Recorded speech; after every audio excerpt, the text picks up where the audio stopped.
मेरा दिल बहुत दुखता है जब इस तरह के मैसेज आते हैं कि सर आप तो मुसलमान लगते ही नहीं, आप तो अच्छे इंसान हो, यानी मुसलमान अच्छे नहीं होते, ये लोगों के दिमाग में डाल दिया गया है। लोग अच्छे हैं, भोले हैं, लेकिन ये चीप मीडिया दिन रात हिंदू मुस्लिम करता रहेगा तो लोगों के दिलों में नफरतें आएंगी। बॉलीवुड की रोटियां भी हिंदू मुस्लिम करके नफरतों पे सेकी जाएंगी तो लोगों के दिलों में नफरतें तो आएंगी। पूरी दुनिया इस्लाम के पीछे क्यों पड़ी है? इस्लाम कहता है कि जुए के अड्डे बंद करो। जुए के अड्डे अगर बंद हो जाएंगे तो अरबों खरबों का नुकसान होगा। इस्लाम कहता है शराब की फैक्ट्रियां बंद करो। अब शराब बंद हो जाएगी, लोगों का तो फायदा होगा, लेकिन अमीरों का अरबों खरबों का नुकसान हो जाएगा, उसका क्या होगा? इस्लाम बेहयाई को मना करता है, लेकिन अगर एडल्ट इंडस्ट्री बंद हो जाएगी तो इतनी सारी अरबों खरबों की जो कमाई आती है वो कहां से आएगी? इस्लाम ब्याज को, इंटरेस्ट को मना करता है, जिससे अमीर और ज्यादा अमीर होता है और गरीब और ज्यादा गरीब हो जाता है। ब्याज बंद हो जाएगा तो अमीर फिर और ज्यादा अमीर कैसे होगा? जरा सोचिए, जुआ खेलकर कौन अमीर हुआ है? शराब पीकर कितने घर बर्बाद हो गए? ब्याज गरीब को और ज्यादा गरीब कर देता है और अडल्ट इंडस्ट्रीज जवानी को खा जाती है। अब इस सबको दुनिया के बड़े लोग, अमीर लोग कंट्रोल करते हैं। वो नहीं चाहते कि ये सब बंद हो, इसलिए इस्लाम के पीछे पड़े हैं। वरना जो मैं बोलता हूँ, जो कहता हूँ, जो करता हूँ, मेरी रहम दिली मैंने सब इस्लाम से सीखा है। इस्लाम कहता है कि दूसरों पर रहम करो।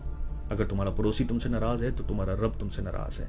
माँ बाप अगर तुम पे जुल्म भी करें तो उनके सामने उफ तक मत करो। ये मर्तबा माँ बाप का दिया है। एक इंसान कभी भी नेक नहीं हो सकता अगर वो दूसरों के लिए वैसा ही नहीं सोचे जैसा अपने लिए सोचता है। इस्लाम कहता है भूखों को खाना खिलाने से रब सबसे ज्यादा राजी होता है। भूखों को खाना खिलाओ और उनसे उनका जात और धर्म मत पूछो।